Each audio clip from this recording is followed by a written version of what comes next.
So, Mary Beth, I wanted to ask about advanced TV and sports, addressability and sort of platforms of delivering live sports as consumers have changed their consumer habits, their habits, and the advertisers have particular needs. Give us, kind of an idea about how widespread um, you guys are servicing different platforms.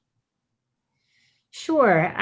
Well, sports has always attracted marketers who want huge exposure, real high impact, particularly and historically on television. But fans are now consuming content on multiple screens, and it's something that we need to be fully aware of in the way that we work with our partners and reflect that consumer behavior, whether it be our fans, babysitting their fantasy teams or placing prop bets in the live action. So that's extremely important to us as far as the way that we build our extensions to these sponsorships, which are the base of the sports business.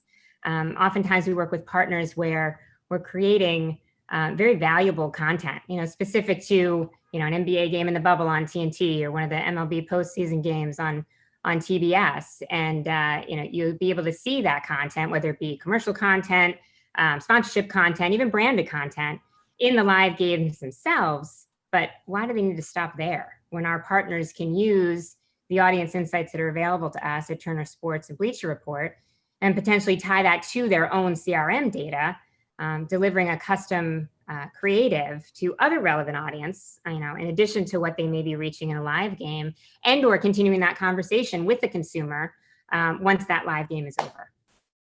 So it's very important, particularly too, for marketers who are not currently purchasing Turner Sports or Bleacher Report or sports in general. Now that we at Warner Media can offer flexible solutions across our addressable and programmatic footprint, it's really an attractive option for marketers to be able to execute this type of strategy in a single buy with highly engaged sports audiences. Mary Beth, could you just explain a little bit about the addressable footprint, sort of what that means, and the value that brings to marketers? Sure. Addressable can be defined in so many different ways when it comes to utilizing data to reach a specific audience, the way that a consumer wants to define that audience, anything from a luxury auto intender to a heavy consumer packaged goods buyer. So whether or not you're doing that through a data-driven linear buy, where you're looking at indexing throughout a national offering, and or doing that addressably household to household within a specific footprint.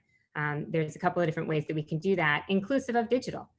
Digital, I think, in and of itself is already addressable in terms of utilizing data to specifically target a consumer. Let's talk about the buy side and advertisers, sponsorships, the value that they seek, and maybe how the buy side has evolved their interest and their relationship with sports programming. You guys do a lot of sponsorships, a lot of bespoke content that runs on the games. Tell us a little bit how that's changing and the expectations of advertisers for engagement, performance, and what they're looking for and what you guys are delivering. Sponsorships are always they're a major part of the sports ecosystem, right? Like there's really no better place for awareness and familiarity than sports. But as we're seeing these sports audiences start to fragment and multitask on different screens, different platforms, social, connected TV, OTT, these precision marketing techniques we're talking about, they become a new tool, so to speak. Not necessarily a tool replacing other tools in the toolbox, but a tool that can be used to help, provide sharper results to a certain extent. So ultimately, depending on what clients are looking to do, enabling marketers to find a specific audience they want to reach, deliver that message to that specific audience, and then drive a consumer to take an action. That's the beauty of data, right? And as these methodologies start to be used more in the sports space, Warner Media is uniquely positioned in terms of our treasure trove of data that we have at AT&T, but also the expansive portfolio that we have across sports, news, and entertainment. But when we talk about data, we also need to be very careful in the sports space. A lot of times as you delve into data, you're constantly being pushed towards the bottom of the funnel without feeding the top. And it's interesting. I saw you do your interview with Shannon Reed recently, and that top is so important when it comes to that element of discovery, right? That awareness and familiarity. So it's really important to us at Warner Media and at Turner Sports that we don't lose that element of discovery. Sponsorships are important, from familiarity to store visitation to sales impact from ad exposure. Those full funnel metrics are a huge focus for us as we move forward into next year and helping our partners understand the efficacy of their investments through that entire purchase funnel. So Turner Sports just wrapped up the NBA season and its coverage of MLB, and you have the Capital One match, the Champions for Charity, coming up day after Thanksgiving. A lot of excitement around that.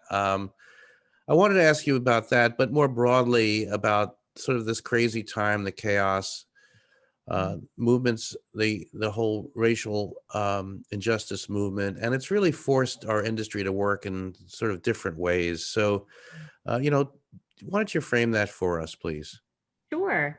Yeah, we learned more than ever this year in 2020. We always knew that this business was about partnerships, but that has certainly been reinforced. That notion is, something that we continue to learn a lot during this sports hiatus. The constant communication with clients, understanding what their evolving needs are as we experience this. New and evolving opportunities that sometimes change on a daily and hourly basis, and just ultimately getting prepared for that return back to sports. It's more important, now than even back in the spring. Imperative that we understand the direction that our clients' business is headed and be proactive in what those needs are going to be and how those needs are going to evolve. Right now, we're actually in the market talking about innovations that we've been experimenting with. You'll see those in the match that you just mentioned, the day after Thanksgiving. Another great sporting event to watch instead of shopping. But we're in market with these innovations, trying to determine what makes the most business sense for all parties involved. Our clients, ourselves, our league partners, and that ultimately is what's going to help us prioritize as we move into next year. I think, and I hope that in 2021 we'll see sports come back in an even bigger way. Fans are excited to get back, right? And next year will bring us NCAA, the NCAA tournament, which we've lost for a year, Olympics, just the whole concept of a regular season, and the latest innovations and trends will be part of those marketing programs. We have the excitement of 5G out there right now. The phones are in market, the towers are being built down the street from me as we speak, and that will enable that fan experience and enrich that fan experience from everything from, in-game prop betting to shopping for jerseys that you're seeing on your screen, connected cars, holographic interviews. There's so many things that are to come that we aren't even thinking about yet. And then on top of that, what we've been speaking about with these emerging data capabilities, it's a big focus in the general space through the pandemic to prove value, and it will certainly come over into the sports arena. We just need to be very careful and aware of the measurement. That measurement is key. Making sure that we're working together as an industry toward that holistic, cross-platform measurement capability. A lot of things to look forward to. I didn't even mention the evolution of esports, the increase in women's sports. What's happening with college athletes and their short-term value. So cool stuff on the horizon. We just need to keep our eyes on the horizon as we kind of navigate through these rough waters.